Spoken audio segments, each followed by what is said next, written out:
Romanos capítulo 2, hermanos. Vamos a leer del versículo 10 hasta el 21.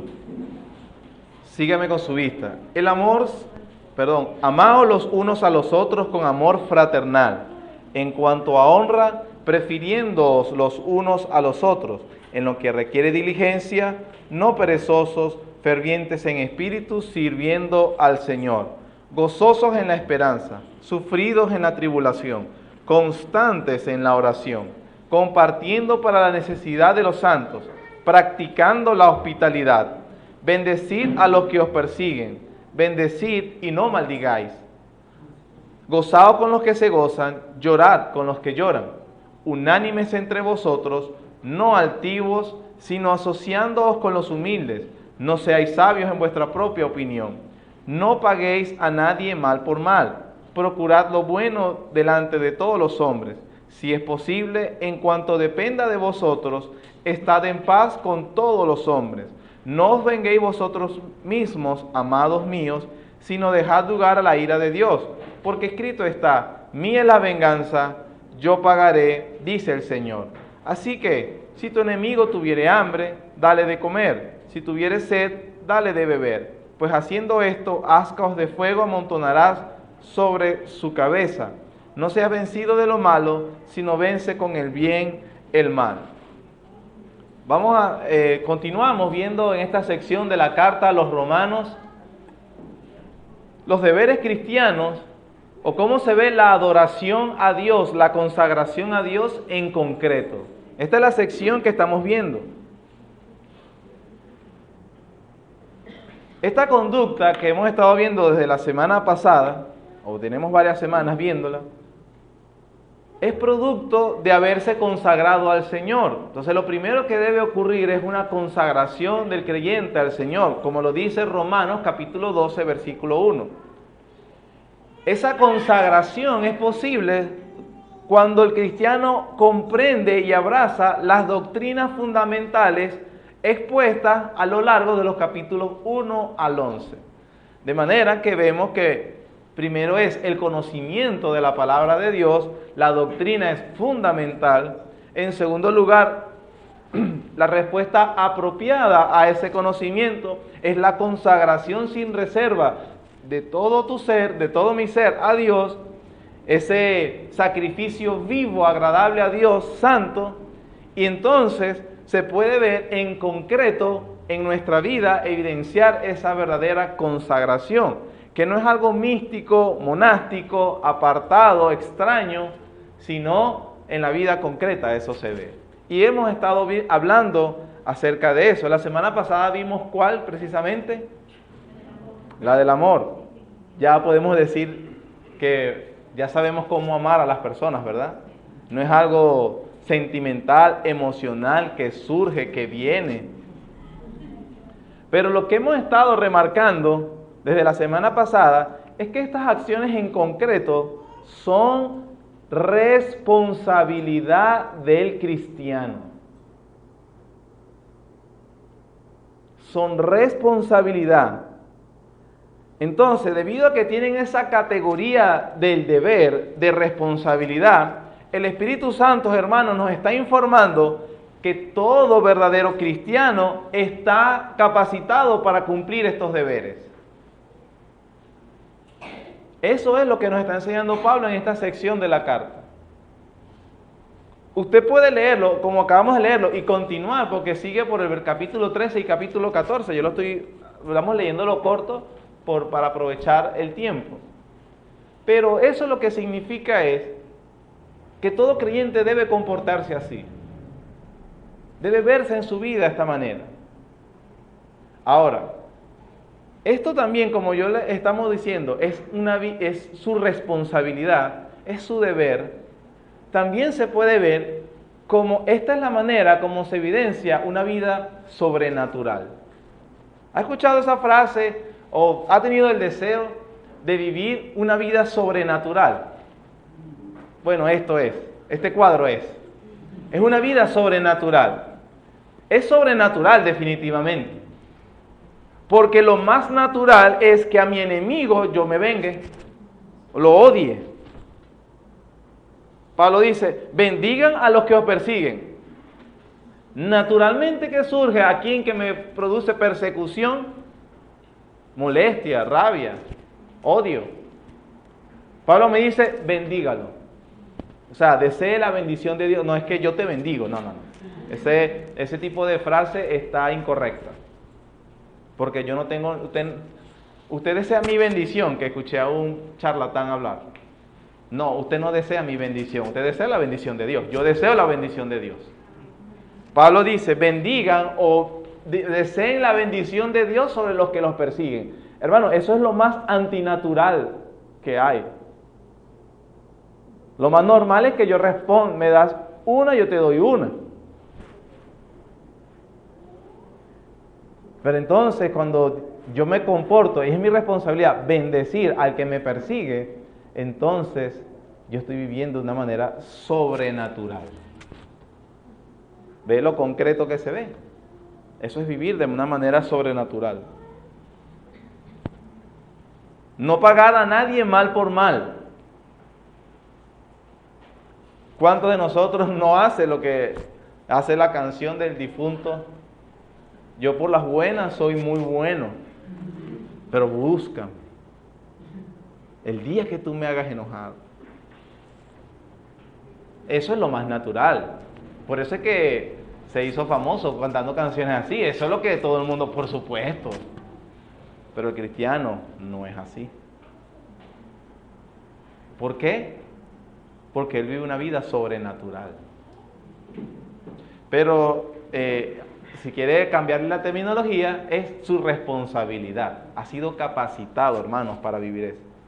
Porque ¿por qué? Porque el Señor Jesucristo vivió así. Y si Él lo hizo, ustedes también. Dice la palabra del Señor. No os venguéis vosotros mismos, amados míos, sino dejad lugar a la ira de Dios. Porque confía en Dios. Él dijo que mía era la venganza. Una vida sobrenatural es que se manifiesta. Si tu enemigo tuviere hambre, que se muera de hambre. No, dale de comer. Si tuviere sed, dale de beber. Y ascuas de fuego amontonará sobre su cabeza. ¿Qué significa eso? De hecho, es una cita de Proverbio que termina, y Jehová te lo pagará. El ascuas de fuego es una alusión a una costumbre egipcia donde las personas con un sentido de vergüenza, de pena profunda, colocaban una especie de sartén sobre su cabeza con carbones de fuego encendidos. Eso simbolizaba o exteriorizaba, le decía a los demás que él estaba en una profunda vergüenza y pena. Bueno, la Biblia dice, cuando tu enemigo está en una necesidad y tú como creyente, como un creyente responsable, verdadero creyente, o como alguien que vive una vida sobrenatural, le suple esa necesidad, él dice, ascuas de fuego, tú le haces a esa persona sentir la vergüenza. Yo le he odiado tanto y esa persona me ha respondido con amor. Eso es lo que dice la Biblia. Eso significa ascuas de fuego amontonará sobre su cabeza. Pero vemos entonces que hay bastantes directrices, 25 para ser exacto aproximadamente, de cómo es la vida sobrenatural y cómo se ve la consagración al Señor en concreto. Hemos remarcado nuevamente que es responsabilidad. El amor es una responsabilidad. No voy a esperar que llegue Cupido. No se me pidió, bueno, Señor, cuando me llenes de amor. No, es tu deber. ¿Qué significa para un cristiano tener que responder? La responsabilidad es la capacidad de responder tal como Dios dice que el hombre debe responder a cada situación de la vida, a pesar de las dificultades. La responsabilidad es la capacidad de responder tal como Dios dice que el hombre debe responder a cada situación de la vida a pesar de las dificultades. De allí que no es permisible y no se le permite a la persona excusarse, tú me obligaste a esto. Eso es una frase de alguien que no tiene a Dios, pero no de un cristiano. Porque quien le establece a él cómo se debe comportar es la palabra de Dios. Y responsabilidad es actuar como Dios manda. En nuestro contexto, o en nuestro texto, el que estamos estudiando, es la capacidad de hacer el bien a los que abusan de nosotros. Es la capacidad de alimentar a nuestro enemigo cuando tiene hambre y cuando tiene sed, darle agua. Es la capacidad de vencer con el bien al mal. Es la capacidad de responder con sus mandamientos.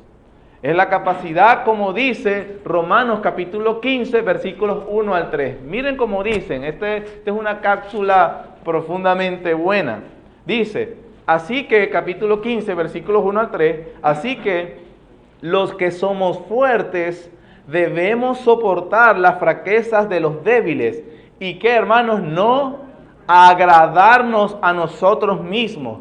Cada uno de nosotros que agrade a su prójimo en lo que es bueno, para edificación. ¿Por qué? Versículo 3, porque ni aun Cristo se agradó a sí mismo, antes bien, como está escrito, los vituperios de los que te vituperaban cayeron sobre mí. Usted se acaba de dar cuenta esa joya que le ha puesto Dios sobre nosotros, diciendo cómo debe comportarse un creyente. Hace poco hablaba con una señora y me expresaba o comunicaba lo plena que era en estos momentos como mujer, lo feliz que se estaba sintiendo y que de alguna manera había conseguido el equilibrio en la vida. Usted sabe, yo sí más o menos sé de lo que me está hablando. Entonces yo, por supuesto, y que él le ayudó a conseguir ese equilibrio. ¿Y qué le hizo tener esa plenitud, esa paz o esa tranquilidad? A pesar de la situación de nuestro país, a pesar de problemas en el matrimonio, a pesar de problemas con mi hija, pero he encontrado el equilibrio y he encontrado todo eso. Y yo, qué bueno, dígame, ¿cómo consiguió eso? Yo sabía cómo se consigue, yo sé cómo se consigue eso, pero quería saber cómo lo consiguió ella. Bueno, porque entendí que me debía amar a mí mismo. Me dio mucha tristeza, porque es amiga de mi esposa de hace muchos años, pero lamentablemente ha encontrado un pañito de agua tibia que se va a secar muy pronto. Cuando la máxima cristiana es que no deben agradarse a sí mismos. No deben procurar agradar a su prójimo para la edificación. No es alcahuetear el mal o los gustos. Es voy a apoyarte en lo que sea necesario para tu edificación, hermano, porque eres mi hermano. Y eso procurará que a veces no sea de mi agrado, pero lo voy a hacer. Eso es cristianismo. No es amarse a uno mismo. Y yo sé que lo he dicho, y hermanos, lo seguiré diciendo, porque eso lo he escuchado en las canciones, en la manera de hablar, en las quejas de las personas. Todo el mundo está definitivamente con eso metido en la mente. Eso es una idea diabólica elaborada desde el infierno mismo, hacerle creer a nuestra sociedad que el propósito de nuestra vida es hacerme feliz. Y de yo contemplarme mis deseos. Hedonismo se llama eso, que es la búsqueda del placer. Eso no es así. Pero así lo dice. Bueno, por eso es que hay tanto estrés, tanta ansiedad y tanto falta de propósito, porque obviamente las personas buscan resolver estos problemas en todo menos en Dios. Entonces vimos que uno de los deberes que se nos está comentando es acerca del amor. Ya eso lo vimos. Yo quiero hoy que hablemos de otro deber. Y lo que dice el versículo 12. Gozosos en la esperanza, sufridos en la tribulación. La palabra sufrido puede ser traducida también como perseverantes o pacientes. Entonces lo que quiere decir Pablo es pacientes en la tribulación. Y como dice, ¿cómo se puede ser gozoso en la esperanza y constantes en la oración, pacientes en la tribulación. ¿Cómo? Constantes en la oración. Puede ser que mi circunstancia sea de gozo. Hay etapas en la vida cristiana, espero que así, ¿verdad?, son de gozo. Hay etapas que son de tribulación. Pero ya sea una o la otra, somos constantes en la oración. Hay algo que no debe cambiar. La oración. La oración es un medio de gracia dado por Dios en virtud de la reconciliación lograda por Cristo en la cruz. La relación es restaurada entre el Dios Trino y el pecador. Se le permite, por ser perdonado, acceso, audiencia ante el Rey del universo. Es un medio de gracia dado por Dios para que sus hijos se acerquen confiadamente, expongan sus necesidades abiertamente y consigan los recursos espirituales necesarios para continuar con sus deberes que Dios mismo les ha encomendado que ellos deben hacer. Entonces, la oración, hermanos, es como el llanto del bebé que nace, es natural, porque si no llora, no está vivo. Quiero decir que si no ora, no está vivo. Pero cuidado, aunque estoy diciendo que es algo natural, yo no estoy diciendo que es algo fácil. Si hay algo más natural en la vida, es que una mujer dé a luz. Eso es lo más natural que puede suceder. Pero eso es fácil, eso es doloroso y eso es dificultuoso. Pero es natural. La oración, por ser natural, no deja de ser difícil o no requiere un esfuerzo de los cristianos. Inclusive no requiere dolor. Pero a pesar de que es un medio de gracia y a pesar de que en verdad la mayoría de los cristianos sabe eso, yo no estoy diciendo, no estoy verdad, no les he dicho algo que quizás no sepan. ¿Por qué la mayoría de los cristianos no ora? Porque no necesito ser adivino para creer que una encuesta general diría que en verdad muchos de nosotros no oramos como deberían orar. ¿Por qué al cristiano se le hace tan difícil la oración? ¿Por qué nos cuesta? Con la ayuda del Señor, quisiera que pudiéramos entender un aspecto de esta responsabilidad, porque sigue siendo una responsabilidad. Está en la categoría de cosas del deber. Pero así como guardar la ley de Dios, que es un deber, pero aprendimos que a la final la apreciamos y la amamos, tener que cumplir con la oración, que es un deber y que no sea fácil, entonces poder encontrar ese deleite verdadero. Obviamente pudiera usar cualquier parte de las Escrituras para enseñarnos de la oración, porque la palabra de Dios abunda en ejemplos, en mandatos y definiciones y cómo se hace la oración. Vamos a concentrarnos esta vez en las mejores palabras que pudiéramos encontrar, las mismas de nuestro Señor Jesucristo. Mateo capítulo 6, versículos 5 al 8. Mateo capítulo 6, versículos 5 al 8.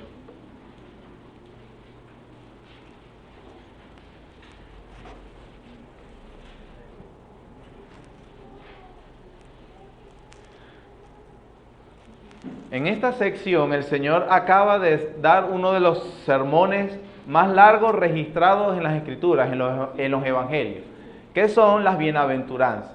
Está por ahí en la mitad de su sermón y en este momento, en estos versículos que vamos a leer, está hablando sobre tres ejercicios espirituales que caracterizaban a la comunidad del pacto, en ese caso los judíos, que deben caracterizar a la iglesia. Pero él habla específicamente acerca de la oración. Los tres ejercicios son la limosna, la oración y el ayuno. Pero noten, eso lo podemos ver, vamos a leer versículos 5 al 8. Y cuando ores, no seas como los hipócritas, porque ellos aman el orar en pie en las sinagogas y en las esquinas de las calles, para ser vistos por los hombres. De cierto os digo que ya tienen su recompensa. Mas tú, cuando ores, entra en tu aposento y cerrada la puerta, ora a tu Padre que está en lo secreto, y tu Padre que ve en lo secreto te recompensará en público. Y orando, no uséis vanas repeticiones como los gentiles, que piensan que por su palabrería serán oídos. No os hagáis pues semejantes a ellos. ¿Quiénes son los ellos?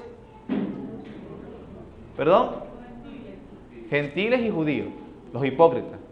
Porque él les está comparando a dos categorías. No hagáis semejantes a ellos, porque vuestro Padre sabe de qué cosas tenéis necesidad, antes que vosotros le pidáis. Les decía hace un momento que estas son tres actividades, tres ejercicios espirituales que caracterizaban a la comunidad del pacto en ese momento que el Señor está hablando a los judíos y que también deben caracterizar a la iglesia. En ese momento se está hablando de la limosna, la oración y el ayuno. Noten, por ejemplo, en el capítulo 6 que él está hablando acerca de cómo deben serse estas actividades. Versículo 1 del capítulo 6. Guardaos de hacer vuestra justicia delante de los hombres, para ser visto de ellos. De otra manera no tendréis recompensa de vuestro Padre que está en los cielos. Habla acerca de la limosna y le dice que no sean como los hipócritas, que también habla en el versículo de la oración que acabamos de leer. Y lea el versículo 16 también. Cuando ayunéis, no seáis austeros, como los hipócritas, porque ellos demudan sus rostros para mostrar a los hombres que ayunan. De cierto os digo que ya tienen su recompensa. Entonces vemos tres ejercicios espirituales, que es el limosna o ofrendar o ayudar, el ayuno y la oración. De las tres actividades importantes, la oración tiene preeminencia. Eso lo podemos ver porque en cuanto a la limosna y en cuanto al ayuno, el Señor dedica unas pocas palabras, registradas en unos 2-3 versículos aquí. Pero en cuanto a la oración, Él se expande. Ustedes pueden ver, nada más a simple vista, se ve la proporción de la dedicación a la oración y no la misma cantidad de explicación a las otras dos características. Eso se debe porque siendo un medio de gracia que nos ayuda en entender y tener intimidad con nuestro Padre Celestial, definitivamente nos capacitará para hacer la ofrenda correcta y para hacer el ayuno.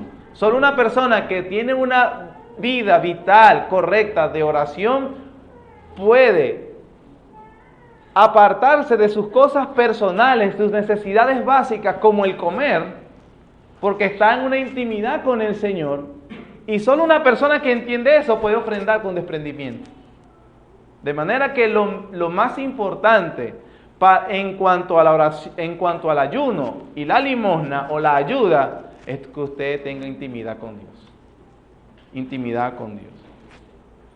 También quiero que noten por la lectura que, como he estado diciendo, es un medio de gracia, es una actividad piadosa, ¿cierto? La oración. Es decir, los cristianos, los hijos de Dios oran.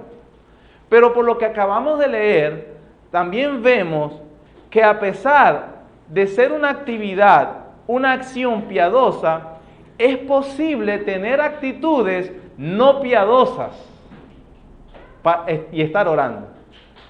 Es posible tener motivaciones que no son piadosas. Y es posible aparentar espiritualidad. Es una actividad piadosa que todo cristiano debe hacer. Pero hay que tener cuidado porque nuestro Señor Jesucristo está advirtiendo que es posible hacer eso y no tener vida espiritual. Que es posible hacer eso y aparentar. Es posible hacer eso y no tener motivaciones correctas. A lo que también nos llama la atención para preguntarnos por qué falta la oración en los creyentes. ¿Por qué falta la oración en mi vida? Pudiéramos decir muchos obstáculos, pero hay dos males principales. son la negligencia y la ignorancia. Hay dos males grandes que son quizás los principales obstáculos para una vida de oración adecuada. Estos son la negligencia y la ignorancia. Estos dos obstáculos son primos hermanos, se dan de la mano, se alimentan el uno al otro. La negligencia produce ignorancia. Al mismo tiempo, ignorar nos lleva a la negligencia. Los cristianos entonces deben identificar que parte de su falta de vida de oración es la negligencia y la ignorancia. El cristiano promedio sabe que debe orar y en ocasiones siente la urgencia de aplicarse a la misma. Pero estos dos males se levantan siempre como grandes obstáculos y le ponen tropiezo para cumplir con una virtud, con una acción altamente cristiana. Ahora yo quiero también advertirle algo, hermano. Sería ingenuo e irresponsable de mi parte decirle que esos serán los únicos dos problemas que usted va a tener a la hora de querer emprender la oración. Esos son quizás los más grandes. Pero una vez que usted supere esos dos obstáculos, seguirá encontrando luchas y resistencias para orar. Pero vamos a ir a lo más grande. También, con todo, que identifiquemos estos dos males, negligencia e ignorancia, cuyos antídotos son conocimiento y acción, debemos hablar, y ahora me voy a dirigir a eso, a la raíz del problema que produce esos dos frutos. ¿Y sabe cuál es la raíz que produce los dos frutos de negligencia e ignorancia? Falta de fe. Es la raíz. El problema es desconfianza en la palabra de Dios. Esa es la raíz. En Mateo 6 el Señor nos habla y nos advierte acerca de dos corrientes que podemos seguir. En una de esas, los judíos, ellos no carecían de conocimiento.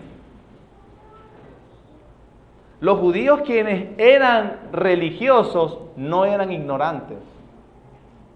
Ellos sabían y conocían la palabra de Dios. Usted recuerda que en Romanos capítulo 3, versículo 1, cuando hablamos el Pablo pregunta retóricamente, bueno, pero ¿qué ventaja tiene entonces el judío? Mucho de todas maneras, porque a ellos se les ha dado la palabra de Dios. Desde sus comienzos allá en Moisés se les reveló la palabra de Dios y ellos han sabido, no solamente a través de la ley, sino a través de los profetas que se le enviaron constantemente. Fueron un pueblo privilegiado quienes tuvieron siempre la voluntad revelada de Dios. De manera que ellos no carecían de conocimiento. El problema no era ignorancia. Ellos tenían suficiente conocimiento, pero ellos no tenían fe en el conocimiento. Hebreos capítulo 4.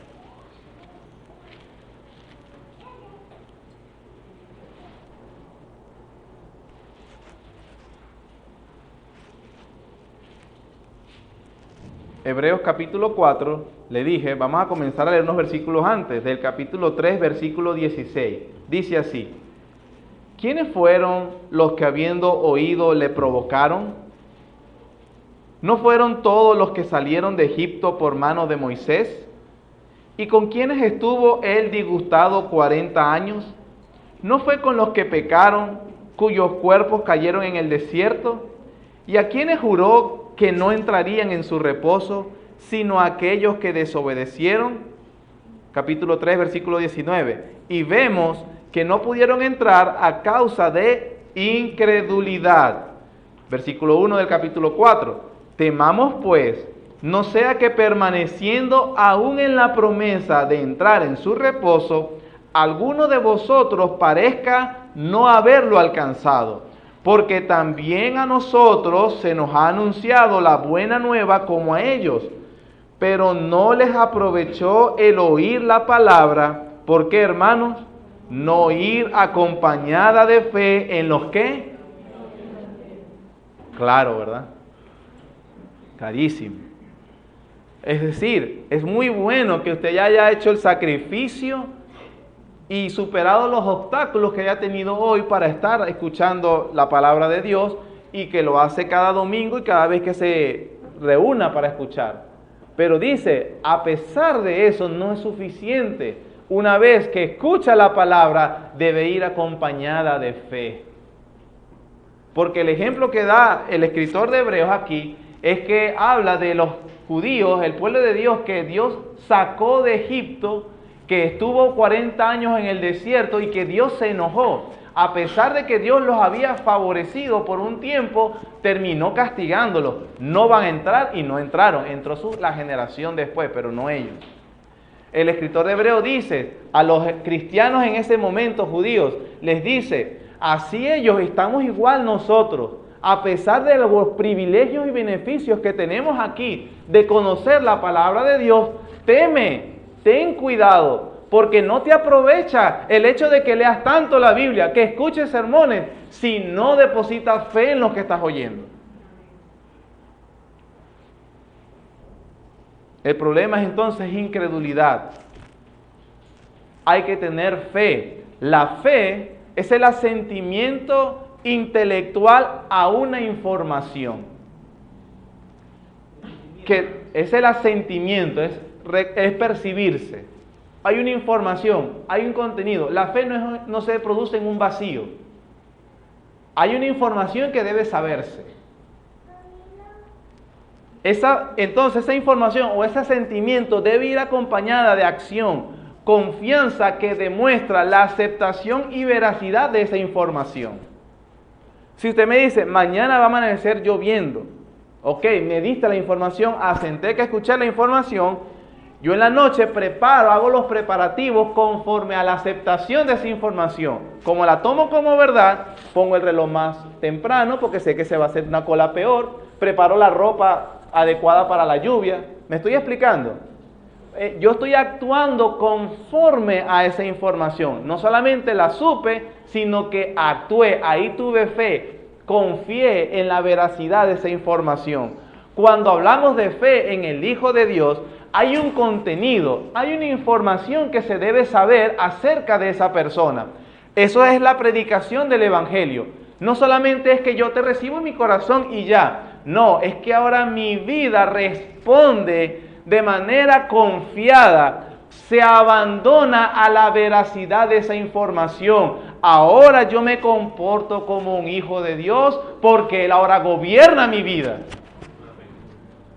Pero si eso no es así, usted no es un hijo de Dios. Por más que ponga en su carro cartelitos de Jesús, use franela de Cristo, gorras, ponga en el Facebook que Dios lo ama, eso no es lo que hace un cristiano. Lo que hace un cristiano es que actúe conforme a la fe que dice tener, como acabamos de leer.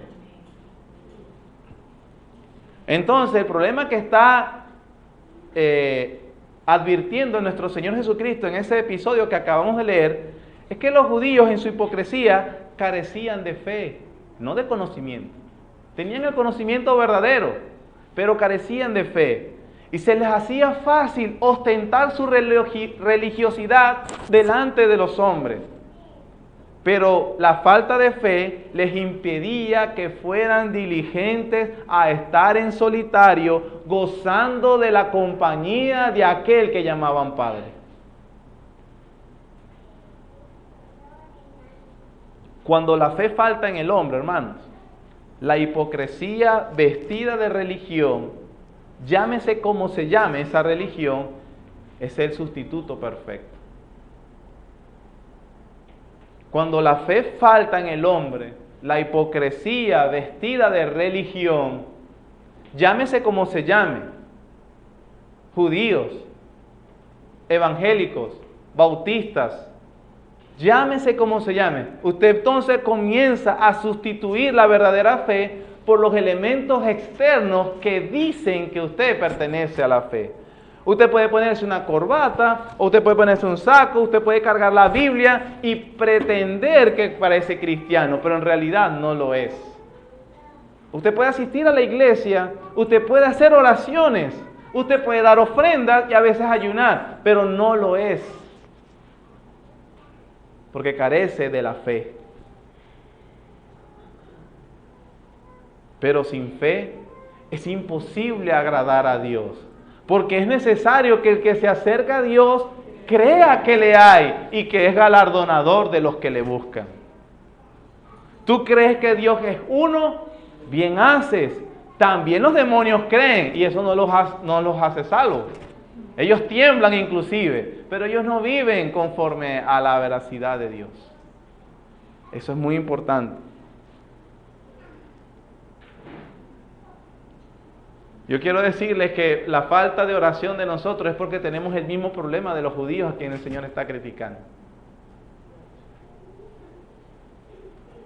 El Señor Jesucristo dice, entra en tu aposento. Y tu Padre, ¿que qué? Está en secreto. ¿Y cómo hacemos nosotros? Yo entro al aposento. Es verdad. Y en solitario, mis ojos no ven, mis oídos no oyen, mis sentimientos no sienten. Y estás más dispuesto a confiar en lo que perciben tus sentidos que en lo que dice la palabra de Dios. ¿Me estoy explicando? Eso es falta de fe. Él dice que va a estar, y nosotros, es que yo no siento que estés. Donde están 2 o 3 congregados en mi nombre, yo estoy ahí en medio de ellos. Yo no percibo la presencia del Señor. Falta de fe. Porque no son las emociones. Es una falta y desconfianza en lo que Él dice. Porque Él dijo que se iba a escuchar. Él dijo que va a atender. Él dijo que Él está. Son las palabras mismas de nuestro Señor Jesucristo. Y por eso somos negligentes. Porque no crees que en lo secreto está tu Padre para escucharte. Una negligencia impulsada por la falta de fe. ¿Cuál es el antídoto? La acción. La acción motivada por la fe. El cristiano ora porque confía en lo que Dios le dijo. Ve en lo secreto, tu Padre está en lo secreto y te oye. Ya ahí no puedo hacer más nada, solo tengo que repetir eso. De aquí, hermanos, no puede decir alguien, yo no oro por falta de tiempo, si usted supiera. No, es mentira, negligencia. De aquí que una de las funciones legítimas del Facebook, WhatsApp, Twitter, Instagram y todo eso que yo no sé, que yo seguro ignoro, será demostrar que la falta de oración no fue por falta de tiempo. Porque hay gente que dura en el Facebook. Eso es publicación a cada rato, todo el día. Eso es. Pero por lo menos usted no puede decir, no tenía tiempo de orar. Eso en cuanto a la hipocresía. La negligencia era entonces falta de fe, no falta de conocimiento. Pero el Señor también nos advierte acerca del otro extremo. El de los gentiles, que aquí debe entenderse, como lo hemos explicado antes, que pertenece al paganismo. No pertenecen al pueblo de Dios. O sea, que los paganos también oran. Exacto, hermano, los paganos también oran. Y Él les dice algunas advertencias, versículo 7. Y orando, no uséis vanas repeticiones como los gentiles. ¿Cómo son las oraciones de los gentiles? Ellos piensan que por su ¿qué? Palabrería serán oídos.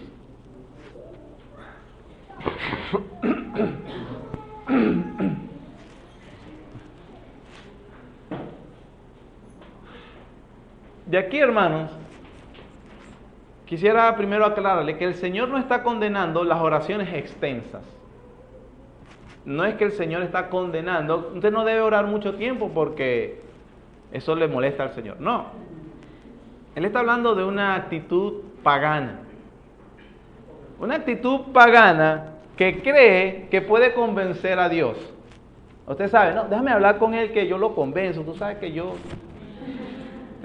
Eso podemos hacerlo con otras personas, pero no con Dios. Es la actitud que cree que puede manipularlo, comprarlo.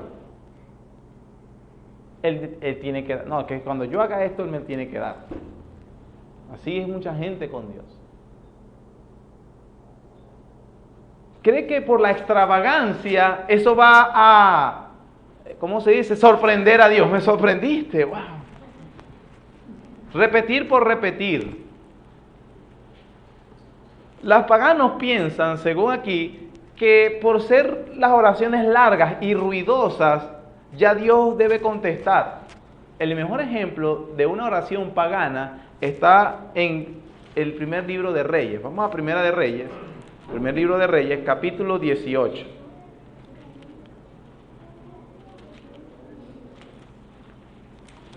No pierda Mateo 6.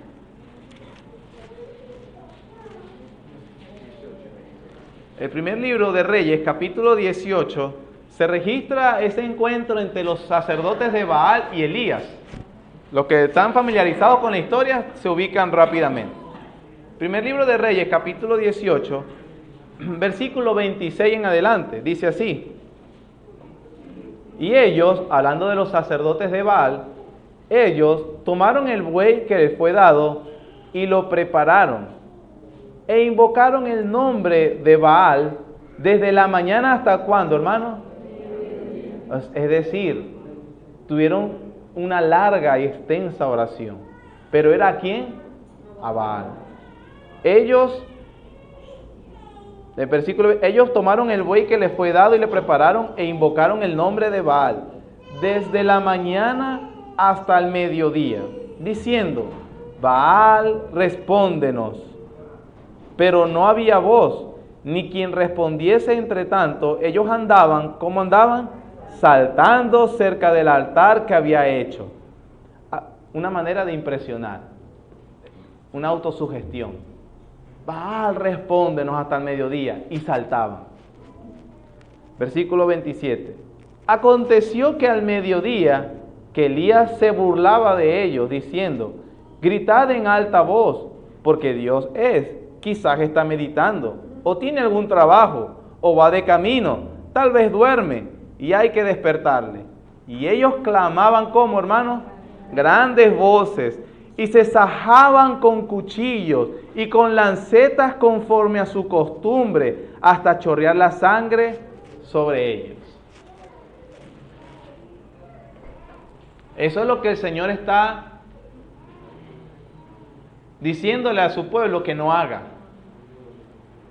Los gentiles piensan que por su palabrería, oraciones extensas, por su show, el salto, la sugestión, inclusive de cortarse, esas cuestiones de sacrificios que se hacen, eso no es una historia pasada, eso se hace ahorita también. Qué lamentable. La ceguera, la muerte espiritual. Y Dios dice, ellos no son oídos por eso. Por ejemplo, una nota de esto es que en la Biblia no dice en ninguna parte que Dios es sordo o le cuesta escuchar. Significa que no es necesario gritar para orar. Significa que cuando el pueblo de Dios ora todos juntos, no es necesario hacer un desorden. Dios escucha. El desorden se da como los profetas de Baal, el paganismo. No son escuchados por eso. Entonces, no sean como los hipócritas religiosos y no sean como los paganos que porque piensan que por su palabrería, por su situación, por su show, por su estridencia, van a ser oídos. No van a ser oídos, dice Dios. tu Padre que ve en lo secreto te recompensará en secreto.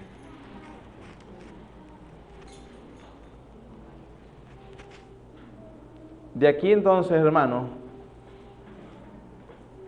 que nos enfrentamos en la oración a cierto dilema.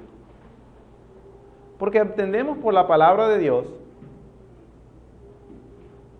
que Dios es soberano, omnipotente y todopoderoso, que hace todo lo que quiere, que nadie se lo puede impedir, que no hay obstáculos que Él no atraviese, y que Él ha hecho las cosas como las pensó desde antes de la fundación del mundo, y nada en la tierra va a hacer que se detenga. Entonces, ¿qué lugar tiene mi oración? Porque lo que va a suceder, va a suceder. ¿Para qué voy a orar? La oración entonces, por más que ore, no le tuerce el brazo a Dios. Una cosa que tienen que entender los cristianos es que la oración no es una manera de torcerle el brazo a Dios. La oración colectiva, cuando se invita a la gente a los miércoles, o que tú invites a unos hermanos a orar cualquier día de semana, puedes hacerlo, no es para decir, como somos muchos, Él tiene que contestar. No es una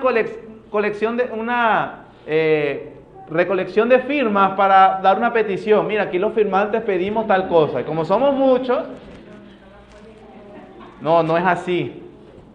Porque Él es soberano, omnipotente y todopoderoso. Una cosa que mengua a aquellos que llegan a la fe reformada es que dejan de orar. Porque como se hace un énfasis en la soberanía de Dios, entonces, bueno, ¿para qué voy a orar entonces? No tiene sentido.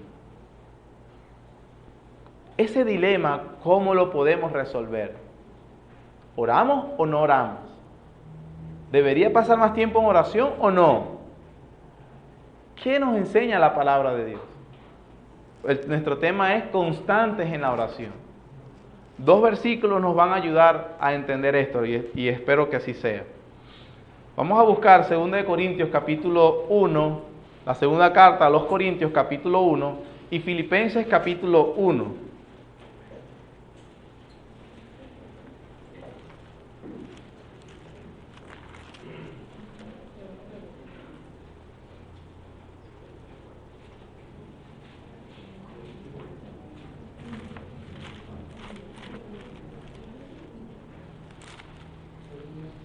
Esté ubicado en estas dos porciones. 2 Corintios capítulo 1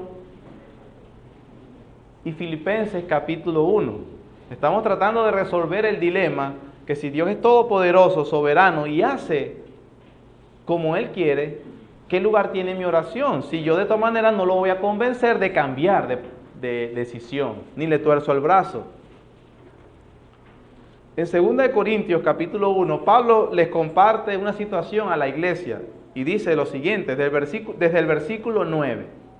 Vamos a leer, dice: pero tuvimos en nosotros mismos, sentencia de muerte, para que no confiásemos en nosotros mismos, sino en Dios que resucita a los muertos, el cual nos libró y nos libra, y en quien esperamos que aún nos librará de tan gran muerte.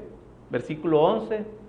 Cooperando también vosotros a favor nuestro, como hermanos, para que por muchas personas sean dadas gracias a Dios a favor nuestro, por el don concedido a nosotros. Esa palabra, don concedido, ¿a qué se refiere? No, la liberación. Él dice, Dios, estábamos con sentencia de muerte y Dios nos libró, y estábamos así para que perdiésemos esperanza en nosotros mismos. Pero Dios nos libró, nos libra y confiamos que nos librará. Luego Él dice, eso fue posible cuando ustedes cooperaron con nosotros a favor nuestro por la oración, para que por muchas personas sean dadas gracias a Dios a favor nuestro por el don concedido, es decir, que la liberación.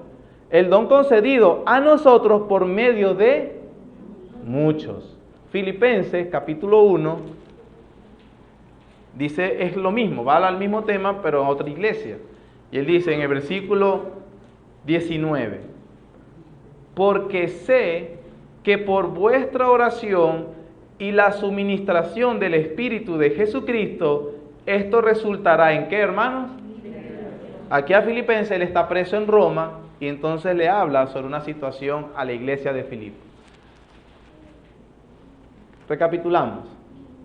A los corintios le dice que ellos estaban con una sentencia de muerte, pero que Dios, que es soberano y poderoso, los libró.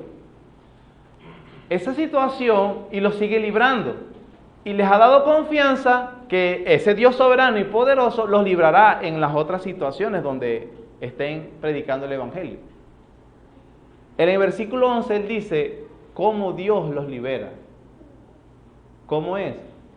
Cooperando también vosotros. En Filipenses él está preso en Roma, pero él suministra un aire de confianza a la iglesia de Filipos cuando le escribe, pero sé que por la suministración del Espíritu Santo, el mismo tema de Corintios, o sea, Dios liberándome, esto resultará en mi liberación. ¿Cuándo? Porque vosotros están orando. ¿Qué debemos entender, hermanos? Que el Dios soberano, omnipotente, todopoderoso, que hace todo para su propia gloria, que puede liberar, ayudar en cualquier situación a los cristianos, ha determinado llevar a cabo su soberanía y su poder por medio de la oración de los cristianos.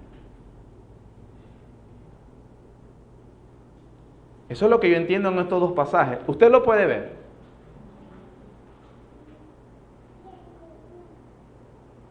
Pablo decía, cooperen orando, porque yo sé que Dios me puede liberar. Y Él lo hará cuando ustedes oren.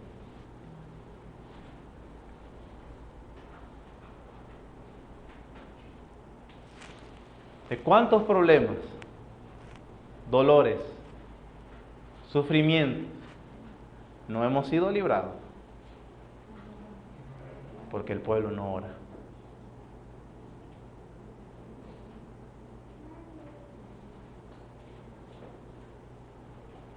Eso es lo que nos enseñan estos versículos.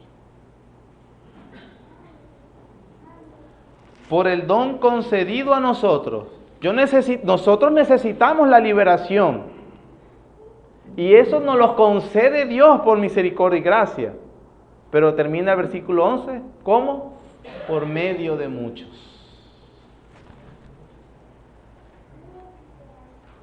Con esto entendemos, hermanos, que la oración es tan vital e importante, no porque nos pone como los actores principales del drama de la vida. La oración es tan importante porque nos le da la gloria a Dios, ya que Él es el que suministra la liberación, ya que Él es el benefactor omnipotente, ya que Él es el bondadoso soberano, que ha designado que Él actuará así conforme a la oración de su pueblo, porque cuando un pueblo se reúne a orar, está diciendo que confía solamente en la bondad de su Padre clemente, que le dará las cosas que ellos le pidan. Le da la gloria a Dios y nos da la bendición a nosotros. Pero la falta de oración lo que evidencia es autonomía, demostración de que yo puedo hacer, que yo puedo ser buen esposo, que yo puedo ser buen padre, que yo puedo ser buen cristiano, sin en verdad entender que necesito la clemencia, los recursos y la gracia de mi Dios para que me ayude a cumplir mis roles. A eso se debe la falta de oración. Un último entendimiento o una última demostración de la Biblia para ayudarlos al tema de la oración, o ayudarnos, porque me ha ayudado profundamente a mí mismo. Hablando de esto, podemos hacer un énfasis incorrecto acerca de la oración, porque tenemos que tener bien claro ¿en qué lugar va la oración en los propósitos de Dios? La fe, la bendición del conocimiento de Dios, la gloria de Dios, lo más importante para Dios es su propia gloria. ¿Estamos claros? Eso es lo más importante, que se conozca su nombre en toda la tierra. Que la creación, todos los hombres vean y reflejen la gloria de Dios. Eso es lo más importante. Y podemos decir con el testimonio de todas las Escrituras que Dios trabaja para eso. ¿Para qué? Para hacer resaltar, brillar más su gloria. No es por nosotros, es por Él mismo. Eso es lo que dice la Biblia. Amén. Para lograr eso, solo es posible a través de la predicación correcta de su palabra. Eso también lo dice la Biblia. Es más, que Cristo sea glorificado, para que Cristo sea glorificado, Él primeramente debe ser proclamado. ¿Cómo oirán si no hay quien les predique? ¿Y cómo predicarán si no fueren enviados? Así que la fe es por el oír, y el oír por la palabra de Dios. Para lograr el mejor y más alto propósito de Dios, que es su propia gloria, debe entonces haber un conocimiento de Él. Ese conocimiento se logra solo a través de la predicación de la palabra de Dios. Con esto entonces estoy poniendo que la cosa más importante para la iglesia es la predicación de la palabra de Dios. Tiene preponderancia sobre la oración. ¿Qué es lo más importante? La predicación, ya que ella tiene el poder. Dios ha determinado ejercer y desplegar su poder a través de la predicación. Es lo que dice Primera de Pedro cuando dice, nacidos de nuevo, no de simiente corruptible, sino de incorruptible, por la palabra de Dios que vive y permanece para siempre. Y también Juan 17 dice, no ruego solo por esto, sino también por los que han de creer en mí por la palabra de ellos. Es decir, debe haber un anuncio correcto de la palabra de Dios. Y también todo el libro de Hechos nos demuestra todo esto que yo estoy diciendo. Hechos capítulo 6, por favor.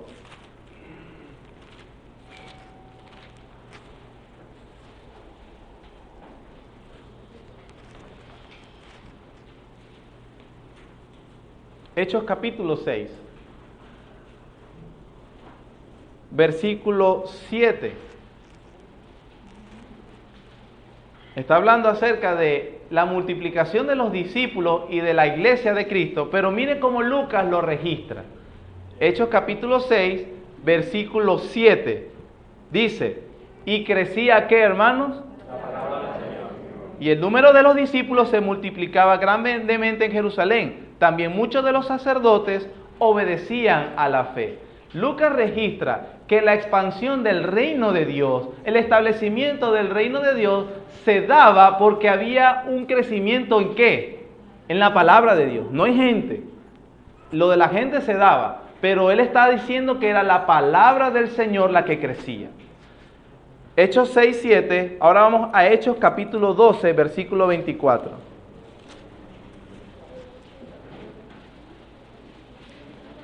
Está hablando acerca de la muerte de Herodes en aquel momento y de que también se estaban persiguiendo algunos cristianos. Sin embargo, en Hechos capítulo 12, versículo 24, Lucas hace un pero.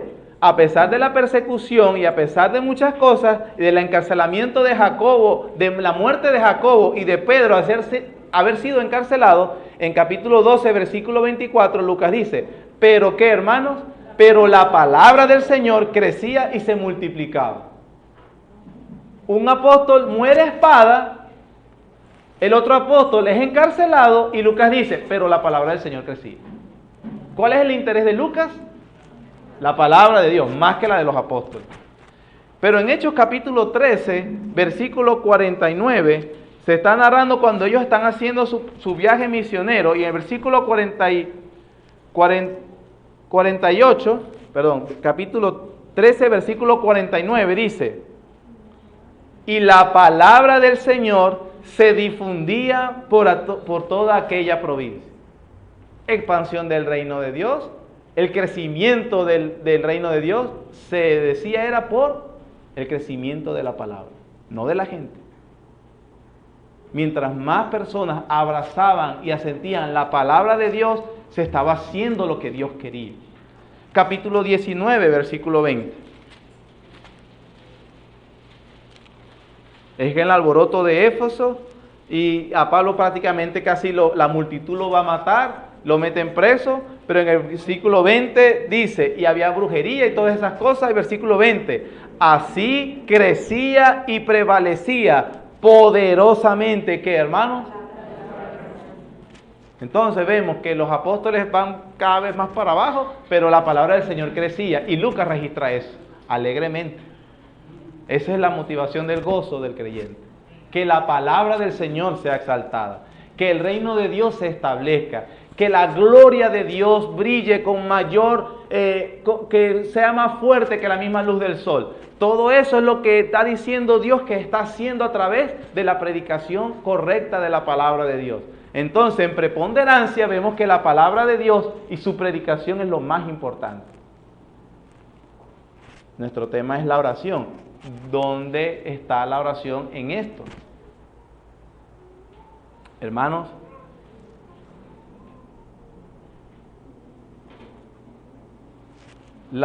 el reino de Dios se experimentará cada vez con la comprensión y la exaltación de la palabra de Dios. Dios trabajando por su propia gloria. Para esto debe predicarse la palabra de Dios. Pero la eficacia de la predicación está supeditada a la oración. 3 citas. Con esto voy a hacer las aplicaciones. Segunda carta a los Tesalonicenses, capítulo 3, Efesios capítulo 6 y Colosenses capítulo 4.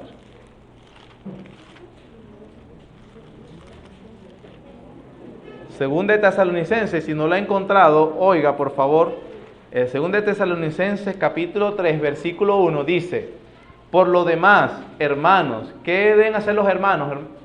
Orad por nosotros, ¿para qué? Corra y sea glorificada. ¿Ve entonces cuál es nuestro lugar en los propósitos eternos y sublimes de Dios? Por lo demás, hermanos, orad por nosotros, porque necesito una nueva casa, carro, plata, comida, salud. Oren por nosotros, le pedía Pablo a los de Tesalónica. ¿Para qué, Pablo, quieres que oremos por ti? Para que la palabra del Señor corra y crezca y sea glorificada. ¿Para qué es eso? Para que Dios sea conocido y sea glorificado. Cooperando también vosotros en la oración. Cuánta predicación ineficaz porque el pueblo de Dios no ora.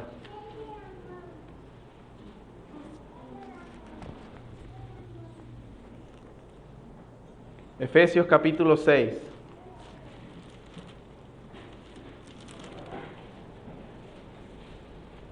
Efesios capítulo 6, versículo 18. Orando en todo tiempo, con toda oración y súplica en el Espíritu, y velando en ella con toda perseverancia y súplica por todos los santos. Y por mí, ¿para qué debemos orar por ti, Pablo? A fin de que al abrir mi boca me sea dada, ¿qué? Palabra para dar a conocer con denuedo el misterio del Evangelio. ¿Cuál debe ser uno de los propósitos, motivaciones principales para que el pueblo de Dios ore, para que Dios sea glorificado? ¿Y cómo se logra eso? A través de la predicación. Entonces, la predicación eficaz solamente será a través de la oración. Colosenses capítulo 4, versículo 3.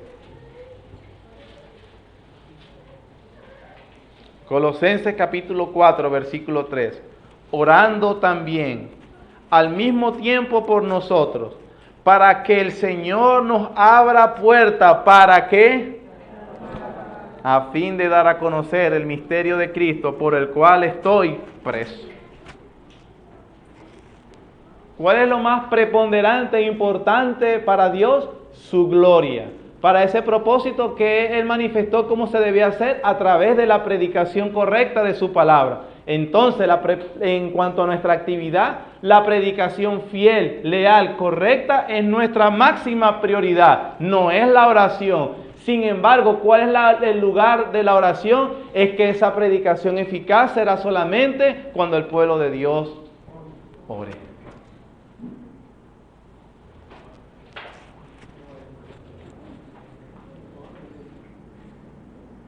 ¿Cómo es tu vida de oración?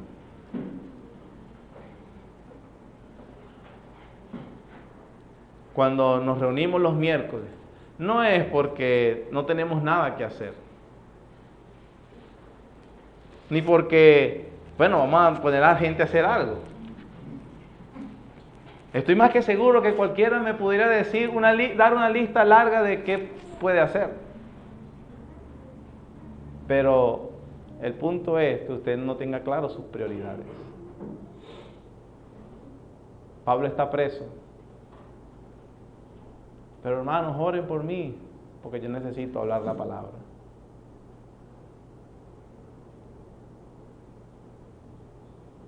Se dan estudios bíblicos en la semana. ¿En qué consisten los estudios? En explicar la palabra. El pueblo de Dios debería estar orando. Recuerden, no son largas, no son excentricidades, es oración. No es como los hipócritas que vimos al principio, no es como los paganos, como dice Dios, entendiéndolo correctamente. Muchos problemas no son librados entre nosotros mismos. Seguimos atravesando tribulaciones, porque como dice Pablo en 2 Corintios, el pueblo no coopera, no está ahí clamando a su Dios, pidiéndole, rogando a su Dios, Señor, ayúdanos, Señor, ayúdanos. ¿Cómo amaneció el dólar? 5,000, 4,000, no sé. ¿Se avecinan buenos tiempos? No hay que ser profeta para saber eso. ¿Qué vamos a hacer?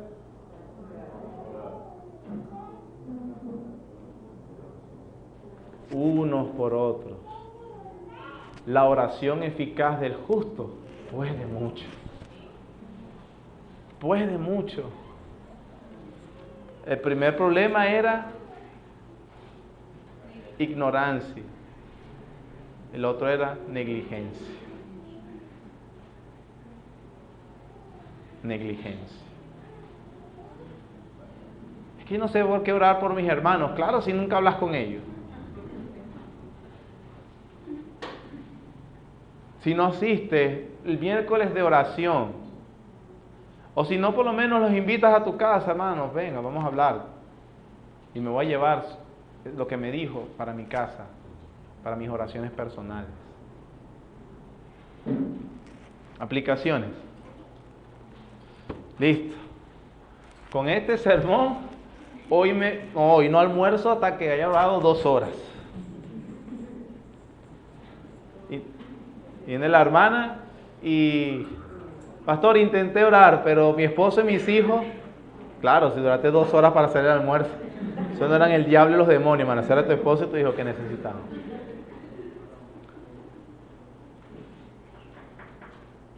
Es un hábito, es un deber, como todo, hermano. Si yo fuera al gimnasio y digo voy a empezar con levantar 150 kilos, no levantaré ni una y no iré más. Pero te lo ponen, si tiene un buen entrenador, camine, trote, 10 minutos, 15 minutos, vaya para acá, levante esto sin peso, esperando que el músculo se vaya fortaleciendo. Nosotros debemos ejercitar el músculo de la oración, sobre todo si no tienes el hábito. Entonces no es necesario que prometas 1 hora porque el Señor dijo, ¿no habéis velado conmigo 1 hora? No. Pero decida, a esta hora, en este lugar, voy a orar. Y voy a poner la alarma, aunque sea 5 minutos o 10, para si me tengo que ir. Decida la hora que usted mejor calcule, usted sabe cómo es su itinerario. Para algunos es la madrugada. No todos somos iguales, hermano. Para otros será en la tarde, para otros será en la noche. Lo cierto es que no importa la hora, que sea un lugar de oración, para que usted en verdad pueda ejercer el hábito, orar. Usted se va a dar cuenta que empezará unos minutos. Póngalos pocos, pero es una responsabilidad, es un deber, es estructurado. Eso es lo que estamos hablando de la semana pasada. Leí, y voy a hacerlo con palabras más, palabras menos, una exposición de un pastor del siglo XX acerca de sus problemas con la oración. Y lo uso de una manera poética. A mí me ayudó mucho, espero recordarme. Él dice: decidí emprender mis deberes sagrados de la oración. Entonces, le pregunté a Voluntad: Voluntad, ¿estás dispuesto a orar? Voluntad me respondió: sí, si tú quieres orar. Entonces nos fuimos a orar. De inmediato entonces protestaron los sentimientos. Y abrumado por la protesta de los sentimientos, le volví a preguntar titubioso a Voluntad: Voluntad, ¿crees que podrás resistir? A lo que Voluntad me respondió: sí, si tú puedes. Entonces decidimos hacerlo. No voy a negar que fue una batalla casi encarnizada, pero continuamos cada día tratando entre Voluntad y yo, tomándonos de la mano para cumplir nuestros deberes sagrados de oración. Mientras los sentimientos hacían todo tipo de artimañas y trampas para evitar que nosotros dos cumpliéramos nuestro deber. En una de esas, uno se me escabulló, y cuando de repente lo consigo, estaba en el campo de golf, distraído haciendo unas cosas. Agarré al pequeño bribón y lo traje de nuevo. Y le dije a Voluntad: Voluntad, ¿podrás orar? A lo que Voluntad me volvió a responder: sí, si tú puedes. Luego de pasar unos días, continuamos con esa lucha y esa guerra entre Voluntad y yo, que nos agarramos la mano, y la guerra de los sentimientos. No voy a negar que fue una batalla horrible. A veces sentí que el cielo era gris, que el Señor Jesucristo se mostraba distante y parco, y que a veces mis oraciones no pasaban del techo. Sin embargo, resuelto, con voluntad, agarrados de la mano, decidimos cumplir con nuestros deberes sagrados de la oración. Una mañana, de repente, llegué a escuchar a uno de los sentimientos que le dijo al otro en el oído: no tiene caso, muchachos, no nos van a hacer caso. A lo cual le di gracias a Dios, y Voluntad y yo fuimos más firmes, y por lo menos si continuamos haciendo nuestros deberes, ya sin la dificultad y el saboteo de los sentimientos. Pero luego de tener unos días cumpliendo con el deber sagrado, otra vez Voluntad y yo estábamos orando, a lo que de repente apareció el sentimiento más grande y el fuerte de todos, y exclamó: ¡Aleluya! Y luego los demás sentimientos dijeron detrás de él: Amén. Ahí fue donde me di cuenta que por primera vez en mi vida, todo mi ser, voluntad, intelecto y sentimientos se unieron para cumplir el deber sagrado de la oración. Esto no es algo de sentimentalismo, nuestro deber. Habitúate y poder cooperar con tus hermanos, con la expansión del reino de Dios, por la que el Señor los ayude a ser perseverantes en la tribulación. No es que soy profeta del desastre, pero usted sabe que vienen días difíciles. Es tiempo de que su pueblo coopere se sirvan unos a otros, orando. Señor, ayuda a mis hermanos. Señor, sostén a mis hermanos. Dales virtudes piadosas en medio de la dificultad. Ayúdanos a pasar el día mal. Ayúdanos, Señor. Pero sobre todo, no se olvide que la palabra de Dios siga creciendo, siga expandiéndose, que su reino siga llegando. Hemos estado en otras ciudades, hermano. El día de ayer, gloria a Dios, estuvimos en Yaritagua, en Cabudare, en aquí, en allá. La palabra de Dios no está presa. La palabra de Dios no está limitada por la inflación del dólar. La palabra de Dios no está limitada por la escasez en Venezuela. Pero nosotros debemos orar. Amén. Que el Señor nos ayude. Meditemos en esto unos minutos, unos segundos.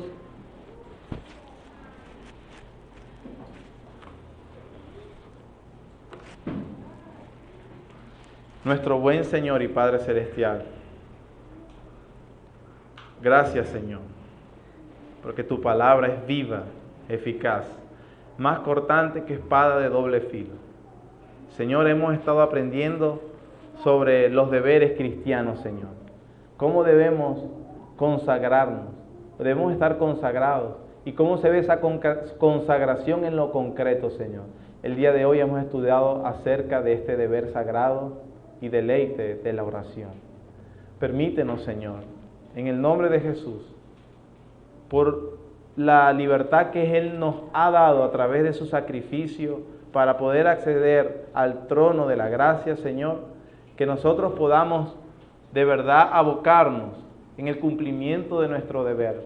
Pero de una vez que hemos sido conscientes y consecuentes en el cumplimiento de lo que debemos, Señor, poder experimentar luego el deleite que es agradarte, clamar, suplicar, interceder, para que tu palabra primeramente sea predicada correctamente, para que tu palabra, Señor, produzca el fruto que definitivamente, Señor, lo hace, ya que ella es de tu inspiración. No necesita de nuestra elocuencia, no necesita de nuestras habilidades, no necesita, Señor, de los inventos que podamos tener. Solo debe ser expuesta fielmente. Y ella, Señor, es totalmente poderosa para hacer lo que tú quieres. Y gracias, Señor, por el privilegio que nos has dado de participar en el gran propósito de glorificarte a través de la predicación. Te rogamos que ayudes a cada predicador, a cada hermano de la iglesia, a cada creyente, Señor, que se expone a la palabra de Dios, que ellos puedan comprenderla, que la selles en su corazón, que establezca, Señor, los fundamentos que transforman definitivamente. A pesar, Señor, de que yo he predicado, te rogamos, yo te ruego, yo te suplico, que hagas lo que yo no puedo hacer, es transformar el corazón del hombre, Señor. Por eso, Padre, te suplicamos, que a través también como iglesia, cuando damos testimonio de ti, cuando emprendemos alguna obra, ya sea de manera individual o colectiva, Señor, tú hagas lo que nosotros no podemos hacer, cambiar el corazón del hombre. Por eso, Padre, bendice la predicación fiel de tu palabra, la exposición de tu palabra alumbra y hace sabio al más de los simples. Pero ayúdanos, Señor, por favor, a ser diligentes en lo que nos corresponde para tu gloria y para tu honra. Gracias, Señor. La gloria sea para ti. En el nombre de Jesús, nuestro Salvador, nuestro Redentor. Amén y amén.